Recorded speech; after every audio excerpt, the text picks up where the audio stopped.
All right, we got it all together now. Yep. Well, this is our last time we will be talking to you in this decade. On Facebook Live, at least. I mean, there Oh, may be yeah. some people that No, we I'm talk not- to that are watching this I'm not going to talk to anybody until for the next 5 days. Right, you know, Nothing. that's it. Yay. So this is our last Facebook Live of the decade, and we do have some people who are joining us, so we can go ahead and say hello. My name is Jeni. I'm a believer. I struggle with alcoholism and codependency, and with me tonight, Hi, I'm Jeni, and I'm a believer who struggles with codependency and adult child and family dysfunction. Hi, I'm Cheryl, and I'm a believer who struggles with codependency. And I'm John, a believer who struggles with alcoholism and anxiety. so thank you so much for joining us tonight. We have Alexis on the other side of the camera. Say hello, Alexis. Hello. And she will be giving us any of the questions that you have for us, so make sure you leave them in the comments below. If you're watching this later on in the week on YouTube, we do this every Friday night live at 6 o'clock Pacific, 9 o'clock Eastern, where we can answer a lot of the questions that are left in the comments. It's harder for us to do that on YouTube, but we do have people that try to go back to the comments on YouTube and answer some of the questions later on. But if you just want to let us know where you're from and some questions, that would be great. And you got 4 bakers with you tonight, and we just thought it'd be a fun way to kind of end the year and the decade of what is this decade? The tens? What do we call it?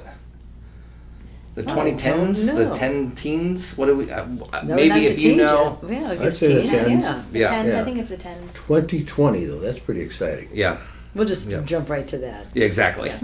And so, Easy. what are some things? Maybe just even of this last year. There's maybe a couple highlights we can share. I know I didn't prep you on any of this because I didn't think about it When until you just do now. this- We need no I have highlights. Yeah, let's hear it. I have had the opportunity to share my testimony, or I guess in the 10s I got involved in Celebrate Recovery myself and completed my first step study and leading some step studies, and I got to share my testimony for the first time in the 10s. Yeah, I'm going with it. Yeah. 10s. Go with it. cool. And then the family has gotten to participate, so that's for me as a highlight. Yeah. When Yeah. did you do your first step study? 5 years ago. Five You're years. looking at me like I know. 5 years ago, I think. She has done a lot of step studies Yeah, in that time since with, then. with a lot Yeah. of the pastors' wives in our church. It's And that been actually fun. be a highlight for me to see Jeni not just become a supportive of wife, but actively involved with ministry is definitely a highlight. Yeah. The summits, Just that, good health diagnoses, those sort of things. you know, the thing that still gets me going is change lives. Yeah.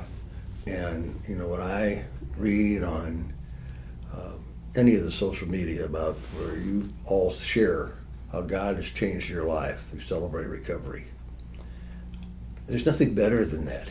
There is nothing better than that. And thank you for sharing that. And thank you for coming. And what I'm going to do now, you know, I can say thank you, but now I'm going to kind of challenge you. Boy, the show's only like 2 minutes old, but I'm going to challenge you. Do set yourself a goal in 2020 to at least bring one person so their life can change through Celebrate Recovery in Jesus Christ. Just think if we all did that. Would that be cool? Yeah. I have another highlight is Yeah. when your sister, Laura, spoke at the summit last year and started talking about the phenomenon of the wine moms and Yeah. how that's really getting a part of our culture. That was a highlight. Yeah. Yeah, I have so many highlights. I think in the last 10 years, one of the things that I am most excited about is that Celebration Place and the Landing came out. And so those are our programs for children and students. And one of the reasons why that's such a highlight for me is the 13-page letter that you all wrote to Pastor Rick. The vision of Celebrate Recovery was a place for the whole family. And although we've always invited people to go, we've had different programs for teenagers over the years. With Celebration Place and the Landing being so strongly connected to Celebrate Recovery, it really is for the entire family. And I love that, and I think that there are really cool things coming out of that as well. Absolutely. Yeah. So anyway, maybe you have a highlight you'd like to share in the comments for other people to look at as well. It doesn't even have to be from the whole decade. It can be from the last year or how long you've been in Celebrate Recovery. Maybe you've only been in Celebrate Recovery 6 days and you have a a highlight you'd love to share about that time, we'd love to hear that as well. But we can't do this without your questions. So Alexis, do we have any questions yet? Yeah, we do. Great. Bonnie is wondering, what are the requirements for someone to teach a large group lesson at their CR? Great. So Bonnie's question is about teaching large group lessons at your CR. And so I just wanted to remind everybody that we have what we call the 3 doors of Celebrate Recovery is the large group, our open share, and step studies. And large group is basically what most people are going to think of as a church service. There's going to be a lesson, a testimony, there's going to be worship, announcements, things like that. And so we teach the same 25 lessons every year, starting with denial and ending with yes. And so what does it take, or what are some of the requirements for someone to share one of those lessons or teach one of those lessons?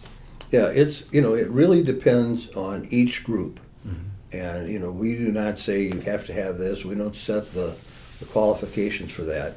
I would say it needs to be like someone who has a position like a ministry leader, someone on the team, someone that has some responsibilities in Celebrate Recovery. And but that doesn't mean you can't have somebody else teach. But I would always do this. A great way to see if they can teach a lesson is have them give their testimony first and see how they do with that. But as far as requirements, Cheryl, what about for a brand new group? I would that's say just starting? sometime in recovery. More than a year if you're going to teach the lesson. I think it's good if they've had a step study, they've completed a step study. But if you're brand new, you won't have somebody that's been in Celebrate Recovery, or you won't have somebody that's done a step study. So that's what John was talking about as far as depends on the program. But I think if you're in an ongoing program, some responsibility, step study, good amount of recovery under your belt. Probably isn't somebody who's Sponsor, super maybe. afraid of public speaking, right? Right. You don't want to force somebody into a And they can have a role guest speaker. Somebody could teach the lesson as a guest speaker who wouldn't have to have the same qualifications as your regular speakers. Yeah. I think one thing to really keep in mind, too, is the DNA statement of an authentic Celebrate Recovery. And in that statement, we talk about the lessons. And the thing that we say is that the acrostic and the scriptures need to be kept at a minimum. So there are some introductory comments, there's a conclusion, and even the illustrations for each point can be personalized. But if you're going to teach the lesson, this doesn't matter if you're me. I've been on staff for 15 years. I teach a lot on Friday nights. I use the acrostic and the scripture verses. Yep. Or if you're brand new, you've never done it before, those same lessons or the D in denial has to always stand for disables your emotions. Right. It can't become Right. something else. And the verses, you can add verses, but you can't take away verses there as well. and there's a reason for that. Yeah, and It really does keep the program. We want to celebrate recoveries. We don't want to have a cookie cutter Celebrate Recovery. Every Celebrate Recovery has a different personality, and that makes it exciting. That makes it great. However, there's some basic things that every Celebrate Recovery is going to have. And number one is Jesus Christ is our higher power.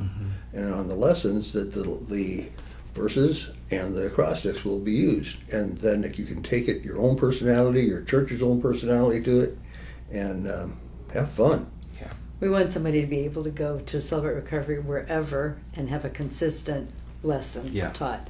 There's a reason for that, and for the newcomer to hear the lessons. And that was something else I was going to say. A requirement, I think, for our speakers is that they need to remember that large group lesson, every part of the large group is really geared for a newcomer. So I don't want somebody for here at Saddleback Lake Forest campus, if they really want to get deep into the Greek, probably not going to be somebody who's going to teach. Right. It was going to be somebody who really wants to kind of go, oh, here's the acrostic real quick. Now let me tell you some stuff. Right. Probably not going to get to teach. But somebody who's going to be focused on the lesson, focused on the DNA of that lesson, and really reaching to and speaking towards the newcomer, Right. that's going to be something that I'm really looking forward to. Someone who loves the program, appreciates the program, understands Right. why we do the thing, why we have the DNA is sort of what you're looking for. And I did think of one qualification. Then Jenny, you got to have a turn here. You've covered it. Oh, okay, well, you take the next one. But one of the things I think that is important, now if you've just started Celebrate Recovery, this is not going to be able to apply. But if you've been up and running and you want to be a teacher, you got to let people know but also you need to complete a step study. Yep. I mean, I think that is, if your Celebrate Recovery's been going for long enough, which is basically a year, I would say that if somebody's going to teach, they need to have that experience of completing a step study. Yeah. And maybe this goes without saying, but kind of along that, just in case, they should be a believer, they should be a Christian, somebody whose higher power is Jesus Christ, somebody who understands. Right. Even if they're new to Celebrate Recovery, they believe in and understand the power of the 12 steps and the principles, and they think a step-by-step approach is going to be something that's going to help people. So I think that kind of goes to what you're saying. They believe in and understand the program. I just kind of want to be explicit with unless, that. Unless the Celebrate Recovery is brand new, it should be somebody that's familiar and loves and respects the program. And this is a shameless promotion, can't say that right now, but if you don't have somebody that you feel is qualified to teach your lessons right now, there are DVDs available of me teaching the lessons. They're from a couple years ago, so I look a little younger. Everybody always is like, you're so old in real life. I know. But those DVDs are available at pastors.com. So maybe in the meantime, while you're looking for people that fit some of those requirements, but you want to start large group, that's one way that you can go ahead and get started. But it is a good way to see how the acrostic is taught. Yep. So it is a good demonstration of that. That's a good point. Yep. All right, Alexis, what else you got? Yeah, somebody else wants to know, what does taking a sabbatical from CR ministry look like as a leader? That's a great question, because I think from time to time, there are people that need to step down or take a little break from leadership. But what do you think about taking a sabbatical from recovery? Jeni? Your turn. No, I don't want to go on this. You take the next one. Yeah. All right, Cheryl, go ahead. I don't think it's a great idea. Yeah. It's too easy. As a codependent, it doesn't look like maybe it's a life or death situation, but you can destroy relationships without accountability, your sponsor, listening to the testimonies. I don't think taking a sabbatical from the program is a really great idea. Yeah. From leadership, Yeah. things happen in life where you need to take a step back, take care of yourself, even if you're just tired. Take a step back, take care of yourself, get back into leadership. Yeah. Right. And sabbatical is, when people normally hear that word, it's 3 to 6 months. Now, please hear me. Take a vacation. Right. Take Yeah, a week great off. point. Maybe once a quarter, take a week off. Because you need to be fresh and you need to be strong and revitalized. And this program will demand a lot out of you if you're the leader.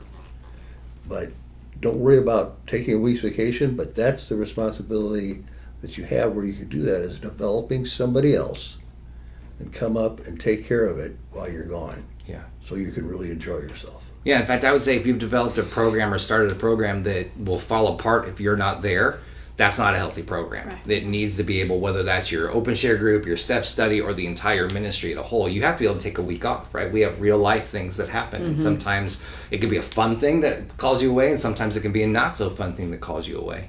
And then there's also the case of relapse, right? If somebody relapses, taking a sabbatical from leadership can be very powerful so that they can focus on their own recovery.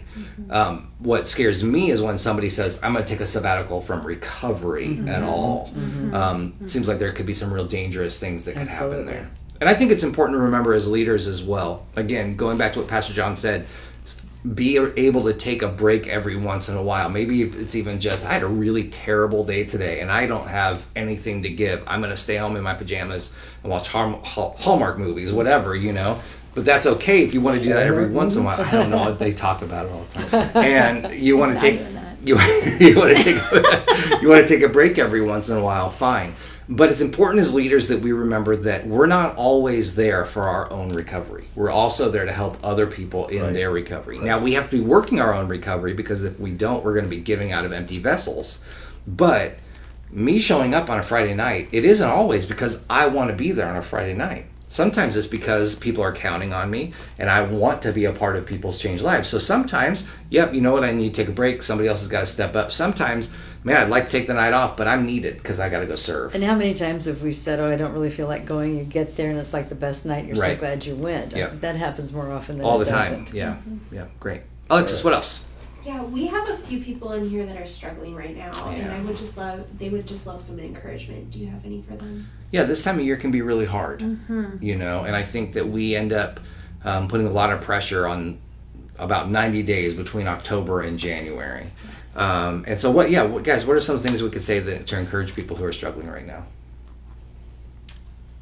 Well, I think if you get involved with the program, you're going to find you have new friends, which is important when you're going through a rough time to have some people you can call. We call them sponsors and accountability partners, but many times they're friends, and it's somebody to look forward to share your life with.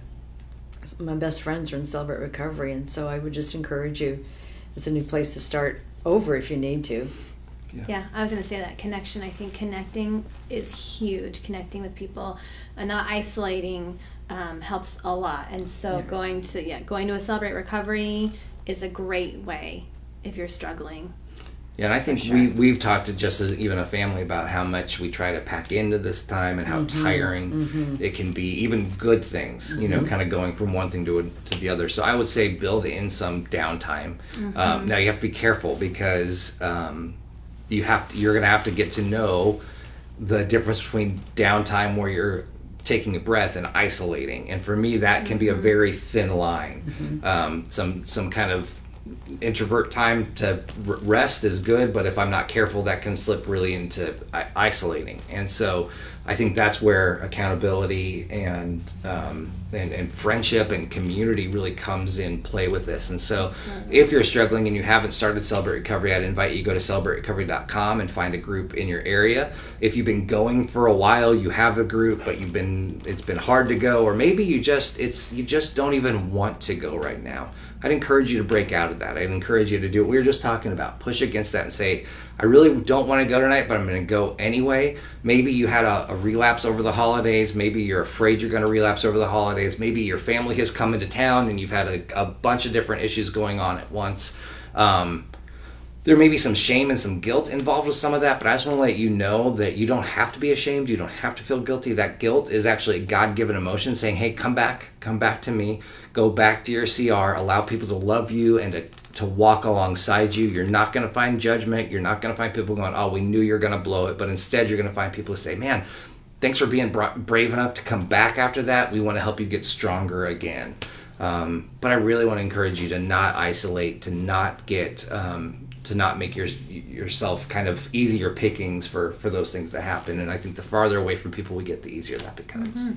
And I've been in recovery for over 30 years. And I didn't say that to brag. I say that to say I've had some ups and downs in those 30 years. I wish I could say, hey, every day was just amazing. But I've had struggles. But I found this, that when I am struggling, and the same for you, if you're struggling right now, you may not have 30 years, you might have 30 days.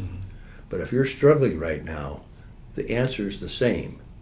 Reach out to somebody and share that with them. Don't keep that inside. Don't keep that inside. It's only going to tear you apart. So share that with somebody who's safe. The other thing is, you can think, well, I don't feel like going to a meeting tonight. I just don't feel like going to a meeting. Go to a meeting. The time that you feel, the time that I feel that I don't need a meeting, that's when I need a meeting the most, and so do you. And there's so much power in just finding out you're not alone, no matter what you're struggling with. You walk through that door and you find out your struggles are so similar. Maybe you've got a little bit of a different title, but they're so similar. Your backgrounds can be so similar. It's just so helpful to know you're not alone. Yeah, and I love the way that even Alexis asked that question. She said, we have a few people who are struggling tonight. So even if you're one of those people who mentioned it, or maybe you want to type it in, but you're afraid to, you're not alone. I mean, there are other people even in this group who are meeting all over the world right now who are struggling. And again, like you said, I love it when somebody hears a testimony, they go, oh man, that was my story. And you go, it really wasn't. It's very, very different actually. But the core issues in those things are so similar. And so I love that. Yeah, you're not alone. And, our enemy would love for you to think that you are. Our enemy would love for you to think, oh yeah, no one understands you. Oh, you're in a position of leadership and you feel this way. Oh, you've said you're going to be sober and you feel this way. Man, you just blew it. And the rest of us are going, yeah, we all feel that way from time to time. So, I would encourage you to do the same and to get around other people in that way. And, in just a few days, it's going to be New Year's Eve. And there's a couple of things about that. One, that's a big party night. And for those of us in recovery, especially if you're new in recovery, it can be really hard to determine what you're going to do on those nights. I would encourage you to find a meeting. So, for us here at Saddleback, we've got meetings that are going to start around 7 o'clock and they go all the way through midnight. So see if there's a CR in your area that does that. If you're around Lake Forest, come join us for those as well. But there are going to be AA, NA, all kinds of different meetings. Go to a meeting. If you have to go to a party or something that you can't get out of, go to a meeting beforehand and go to one afterwards. So you have the armor kind of as you go into the party, and then you've got accountability as you come out of it as well. The other thing to think about, though, with New Year's is that we write New Year's resolutions. What I would encourage you to do is that there's nothing special about the 31st. If you're feeling like you're convicted to start a new lifestyle, tonight can be your night, or whenever you're watching this video can be your night. You don't have to wait until the clock turns 12 on January 1st to begin making those changes. You can start right now. And so I just want to encourage you as you're going through this. Maybe you had a really bad thing happen at Christmas Eve or Christmas Day and you're thinking, man, I need to change. I'll wait until the 1st. Don't wait. Go to a meeting. Go to the group finder at celebraterecovery.com. Go to a meeting in your area, secular or traditional recovery meeting, and begin that today. There's nothing magical about that date that says you have to start then. So I would just encourage you to start that sooner than later. All right, Alexis, what else? Yeah, we have quite a few other people asking about the East Coast Summit dates and when that is. Great. So the East Coast Summit, why don't you explain what the East Coast Summit is? And where it is. Real quickly. The East Coast Summit. Well, the East Coast Summit is in Nashville, right outside. What's the name of the town it's actually in? Oh, I should. It's at Long Hollow Church. It's at Long Hollow Church, Baptist Church, right outside of Nashville. And we love it. So it's July... I don't actually know the date. 15th through the 17th. 15th through the 17th. Thank you, Alexis. That's why I made her do it, because I couldn't remember the dates, and I knew she didn't, so she'd ask. And it's great. We get together for 3 days, and we do some training, we do some encouragement, some inspiration, and it is one of our family's favorite times of the year. We do it East Coast, we do it West Coast, and my kids have grown up now going to both, and they love them. It's a highlight time for us, so we love it. The West Coast Summit is here in Lake Forest, and that's August. East Coast, West Coast. Oh, I said I'm West sorry. Coast. 5th, 6th, and 7th of August, and that's here. We do the same thing on both events. This year, it's all brand new main stage talks, lots of brand new workshops and all kinds of New stuff. And so we're testimonies. really excited about it this year. And just like our one days coming up, we've got a couple more days for Houston, and then because we're going to be back on the road here in just a few weeks. So Yep, I haven't been able to travel, and Cheryl hasn't been able to travel for a year as I've been having my little fight with cancer, but I'm going this year. Yep. So we're going to be in Houston, and I want to see you there. Yep, And then very we have excited. San Francisco and Seattle as well. Right. So if you go to celebraterecovery.com on events, you can see all of our one-day training conferences. That's basically, like it says, it's 1 day of super intense training. We've got a couple of different tracks available, so you can go find out more information about those as well. But we're really excited to get those started again. I say we're really excited. The traveling, it's kind of fun for the first few times, and then, It get gets kind to of be hard. like but any we job. love the 1 day parts of it, the time where we're at the trainings and When get we to actually connect. get to meet with people. That's the best Yeah. part of it. So Yeah. I'm not Time super excited changes about and airplanes and DFW, delays but- and the yeah. What else, Alexis? You guys Oh, got it so tough. I know it's bad. Sherry is wondering what's the best way to invite a friend to celebrate recovery. That's a great question. You've done that a few times, even just this year. When I've done it, I do it through sharing my own story. And I don't, so if someone's hurting and they're talking to me, they're opening up to me about how they're hurting, I'll share a little bit of my story with them as well, and a little bit how I found healing through Celebrate Recovery. And I just tell them, no pressure, but if you ever want to come with me, I'll go with you. It's on a Friday night here. And I explain a little bit about what it looks like, what's involved. And just kind of leave it there. I don't pressure them. It's not even a direct ask. Do you want to come?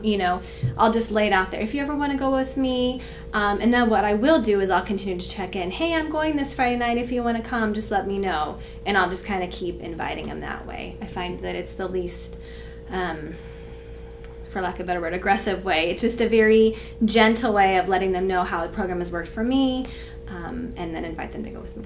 That's great. Yeah, I think that's the best way. I think making sure to say, like, this is how it's worked for me, and it can work for you as well. So that's such a powerful thing with that. But also, that's why we have these T-shirts, right? Like, we don't wear these just because we're on camera tonight for Friday Night Live or we're at Celebrate Recovery. We wear these out in the world so people can see it, and they might even say, what's Celebrate Recovery, or what is that? Or I've seen that before. I think I saw it at my church. What is that? And then it gives you an opportunity to talk about it. And that's great. But I think the one-on-one, my friend's telling me something serious that's going on in his or her life, and I get the chance to say, I have a way that I think can really help you. And I think sometimes telling them there's a group just for new people takes some of the fear away, that they can go to a group that's just for the newcomer, helps them go, oh, okay. Yeah. There's It other really new helps. people that are going to be there. Yeah. Again, not alone. And I think that's helpful too. One thing I'd suggest too is Totally. practice a little bit. So practice with other people who already come to Celebrate Recovery, and like kind of come up with a way that it doesn't feel awkward. Because I know some people have said, Johnny, I want to invite my friend to Celebrate Recovery, but I'm afraid I'm saying like, hey, you're screwed up, right? And it's like, well, I get that, I understand what you're saying, but at the same time, by saying, here's kind of the way to talk about it, or the way to ask. Again, I think sometimes role playing that and getting that done on a safe person who's not going to get offended or isn't going to hear that the wrong way, kind of work that out a little bit, and then you're ready to go. And I think you just get better at it the more times you do it, the more times you talk to somebody about inviting them and the whole thing. And We've had times where as leaders we've practiced doing a 1 minute and a 3 minute testimony so Yep. that we can share in Yep. different places. Yeah. Great, Alexis, I think we have time for one more. What Oh, else? great. Tom wants to know how he can get a Celebrate Recovery started at his church. It's a great question. So how do we start? How do you start a CR? All right, I would say you don't have to do this, but Tom, if you take a look at where we're going to have a one-day this year, especially the first half of the year, and if you can make one of those, you would be far ahead of the game. Now, you don't have to do that to start a Celebrate Recovery, but what you do need to do is, I would visit some Celebrate Recoveries. We have state reps. We have over close to 300 state reps that are here to help you when you do start your Celebrate Recovery. Now, the good news is they don't charge you a thing. You can call them, you can talk to them. If they're close to you, they can come and see how you're doing, but use them. They are volunteers and they want to help. So there's a lot of ways to go. But I think if you get to know your state rep and you come to a one-day training, you'll be far ahead of the game. And if there's nothing I can encourage you more to get involved in. Yeah. I get the Leader's Guide. Take a look at the Leader's Guide, step study books, familiarize yourself Yep. with the program. And if you go to that one day, they're going to pretty much break it down to help you get started. Yeah, if you do, make sure you sign up for the 7 Keys training track of the one day. So we do 7 keys in advanced leadership training. The reason I want to be explicit about that is a lot of people go, I don't need the basics, I want the advanced stuff. You really need the basics as you get started. Those 7 keys, they're foundational things of Celebrate Recovery. That the more of those you have in place when you start your Celebrate Recovery, the stronger your CR is going to be. And so I'd invite you to come to that and bring a couple of people with you that you want to help you start Celebrate Recovery, because you really shouldn't do this alone. Yeah. What else? Make an appointment with your pastor to Yeah. see how interested he is or she is in starting the Yeah. program. Good. Well, everybody, thank you so much for joining us this week. Again, it's the last Facebook Live of the decade. It's the last Facebook Live of 2019. We've been doing these for a while now. We love doing them every Friday. If you're watching this live, make sure you share it on your Facebook page if you don't mind people seeing it, that is. And maybe like it as well. If you're watching this on YouTube later on, remember we do this on Facebook Live every Friday night at 6 o'clock Pacific, 9 o'clock Eastern. If you haven't subscribed to the page here, make sure you click the subscribe button and maybe even that notification bell so that you're notified when a new video gets posted. Okay, that's great. I'm going to say this one thing very quickly. Okay, that's great. Very quick. That is great. I'm going to say one thing, but you know I always have to have the last word. If you are new to Celebrate Recovery is in 30,000 churches. I cannot believe that number. I cannot believe that number. It has been going for 30 years. It will be going for 30 years, and Johnny always makes me say the right year, but in 2021, 21. it will It'll be be 30 years. our 30th year anniversary. So this isn't something new. Over 5 million people have been through this program, and we want you to be blessed to be part of Celebrate Recovery. Thank you for what you've done in this year, and we're looking forward with hope and love, and we'll see you at Celebrate Recovery. And Happy New Year. Yep. See you next year. Bye, everybody.